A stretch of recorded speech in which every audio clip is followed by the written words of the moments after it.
ہمارے ہاں سینٹ کے انتخابات کا وقت شروع ہو چکا تھا۔ مارچ میں نصف سے زائد سینیٹر ریٹائرڈ ہو چکے تھے۔ ملک بھر میں ارکان اسمبلی کے کروڑ پتی بننے کی باتیں زبان زادے عام تھی۔ ایک ویڈیو کے منظر عام پر آنے سے ایک وزیر کی سیاست کا دی اینڈ ہو چکا تھا۔ سیاسی خریداروں کے مشن کو ناکام بنانے کے لیے شو آف ہینڈز کی درینہ تجاویز پر پڑی گرد صاف کرنے کے بعد انہیں نافذ کر دیا گیا تھا۔ صادق سجرانی یوسف رضا گیلانی کے مقابلے میں چیئرمین سینٹ منتخب ہو چکے تھے۔ شو آف ہینڈز کی حمایت اور مخالفت میں بیانات کا سلسلہ اب بھی جاری ہے۔ سیاسی گرما گرمی کے اس ماحول میں ہم نے سوچا کیوں نہ مغرب سے کچھ سیکھ لیا جائے۔ یوں ہی ہم نے مغرب کی جانب رخ کیا۔ امریکہ اور برطانیہ میں فلور کراسنگ کی ایک شاندار مثال ہمارے سامنے تھی۔ برطانیہ میں وہاں کے سابق وزیر اعظم چرچل نے 2 مرتبہ فلور کراسنگ کر کے اس اعلیٰ سطح پر پارٹی بدلنے کا عالمی ریکارڈ قائم کر لیا تھا، جبکہ امریکہ میں 2 مرتبہ صدر بننے والے فرینکلن ڈی روز ویلٹ نے تیسری مرتبہ نامزدگی نہ ملنے پر برہم ہو کر پارٹی کو نہ صرف چھوڑ دیا بلکہ الگ پارٹی بنا کر بعض ریاستوں کی گورنرشپ بھی چھین لی۔ یہ جماعت 8 برس تک چلی۔ یہ دونوں عالمگیر رہنما میدان سیاست میں کیا گل کھلاتے رہے، آئیے جانتے ہیں۔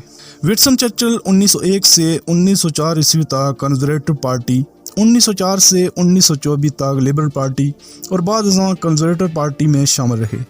پہلی مرتبہ کنزرویٹو پارٹی کے ٹکٹ پر 1899 میں لنکا شائر میں ہونے والے ضمنی انتخابات ہارنے کے بعد انہوں نے اپنا امیج بہتر بنانے کے لیے جنگ کے آلات پر مضامین لکھنے شروع کر دیے، جن سے وہ شہرت کی بلندیوں پر پہنچ گئے۔ 1900 عیسوی میں ہونے والے عام انتخابات میں رکن پارلیمنٹ کا انتخاب ان کے لیے حلوہ ثابت ہوا۔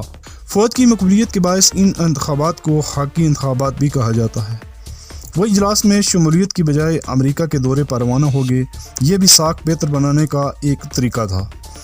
انہوں نے پہلی مرتبہ فروری 1901 میں ہونے والے اجلاس میں شرکت کی۔ وہ کنزرویٹو پارٹی کے ساتھ صرف 4 سال چل سکے۔ ان کے پاس سیاسی اننگز کھیلنے کے لیے لمبی عمر پڑی تھی۔ یہ عمر کسی پٹی ہوئی پارٹی میں رہ کر ضائع نہیں کرنا چاہتے تھے۔ ان کا مقصد کسی ابھرتی ہوئی جماعت میں چھلانگ لگا کر ترقی حاصل کرنا تھا۔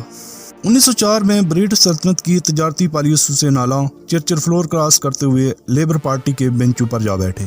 لبرل پارٹی کے ٹکٹ پر مانچسٹر نارتھ ویسٹ سے رکن منتخب ہونے کے بعد انڈر سیکرٹری آف اسٹیٹ برائے کالونیز مقرر ہوئے۔ بعد ازاں وزیر خارجہ، صدر، بورڈ آف ٹریڈ اور فرسٹ لارڈ آف ایڈمرلٹی بھی بنے۔ انہوں نے یہ تمام عہدے 40 برس کی عمر تک پہنچنے سے پہلے ہی حاصل کر لیے تھے۔ دوسری جنگ عظیم میں ان کی شہرت کو پہلا بڑا دھچکا اس وقت لگا جب پہلی جنگ عظیم کے دوران ان کا عمایت یافتہ جنگی مشن ڈاڈلس مہم میں بری طرح ناکام ہو گیا اور ان کا امیج بھی داغدار ہو گیا۔ پہلی بار فلور کراسنگ 31 مئی 1904 کو وہ ہاؤس آف کامنز میں فلور کراس کرتے ہوئے کنزرویٹو پارٹی چھوڑ کر لبرل پارٹی کی نشست پر بیٹھ گئے۔ یہ ان کی پہلی فلور کراسنگ تھی۔ ان کے کزن ہائیور بھی ان کے ساتھ لبرل پارٹی میں شامل ہو گئے۔ وہ کئی رہنماؤں سے کہتے ہاں میں لبرل ہوں، بلکہ پیدائشی لبرل ہوں۔ 1906 میں ہونے والے انتخابات میں وہ مانچسٹر نارتھ ویسٹ سے منتخب ہوئے۔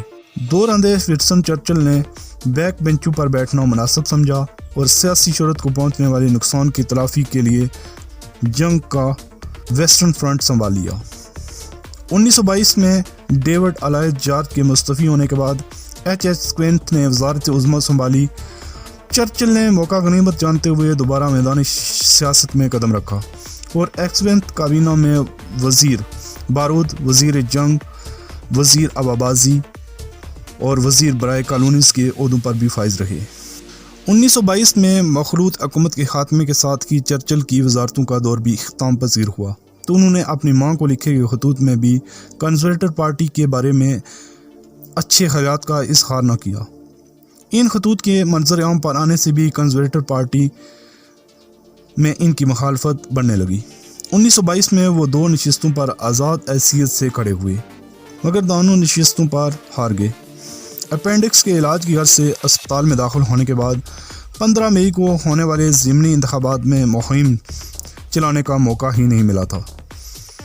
کنزرویٹو پارٹی میں واپسی پر ونسٹن چرچل نے 1924 میں ایک بار پرانی جماعت کنزرویٹو پارٹی سے رجوع کیا اور اپنے پرانے ساتھیوں کی حمایت سے 1924 عیسوی میں ہیپنگ سے سیٹ جیتنے میں کامیاب رہے۔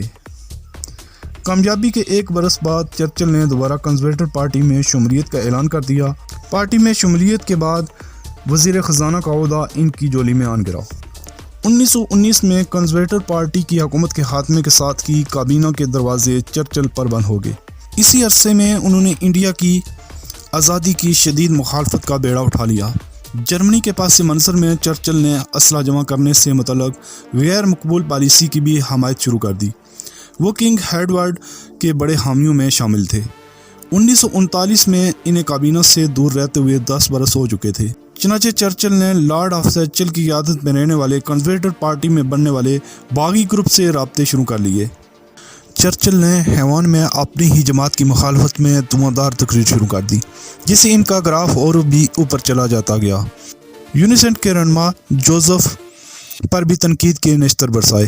یونیورسٹی آف مشیگن میں باتیں کرتے ہوئے ایک انٹرویو میں چرچل نے چین کو تقسیم کرنے کی ضرورت پر بھی زور دیا۔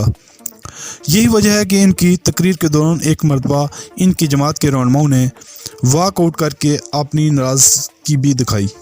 صدر روز ویلٹ 2 مرتبہ 1901 عیسوی سے 1919 تک امریکہ کے صدر رہے۔ ریپبلک پارٹی کے امیدوار کے طور پر 2 مرتبہ صدر منتخب ہونے والے تھیوڈور کو جب ریپبلک پارٹی نے تیسری مرتبہ صدارت کا امیدوار نامزد کرنے سے انکار کر دیا تو انہوں نے اپنی الگ پارٹی بنا لی۔ جیسا کہ اس وقت بھی سابق صدر ٹرمپ کے حوالے سے سن رہے ہیں کہ وہ اپنی جماعت بنانے والے ہیں یا پھر ریپبلک پارٹی کے اہم رہنما اس جماعت سے الگ ہونے والے ہیں۔ انہوں نے تیسری مرتبہ 1912 میں ریپبلک پارٹی کا ٹکٹ حاصل کرنے کی بہت کوشش کی، لیکن ٹکٹ ولیم ہاورڈ ٹریفٹ کو مل گیا۔ انہوں نے شکاگو میں کنونشن بلا کر نئی جماعت پروگریسو پارٹی کے قیام کا اعلان کر دیا۔ وہ ریپبلک پارٹی کے کافی رہنما توڑنے میں کامیاب رہے، تاہم 1912 میں ہونے والے انتخابات میں پروگریسو جماعت کو شکست کا سامنا کرنا پڑا۔ چنانچہ 1918 عیسوی تک مسلسل زوال پذیر ہونے کے باعث تھیوڈور کی 1920 میں تقریباً تمام ممبران ریپبلک پارٹی میں واپسی کے بعد یہ جماعت عملاً ختم ہو گئی۔ تاہم وٹمل مارٹن واحد ممبر کانگریسی تھے جو ریپبلک پارٹی میں واپس جانے کے بجائے ڈیموکریٹک پارٹی کا حصہ بن گئے۔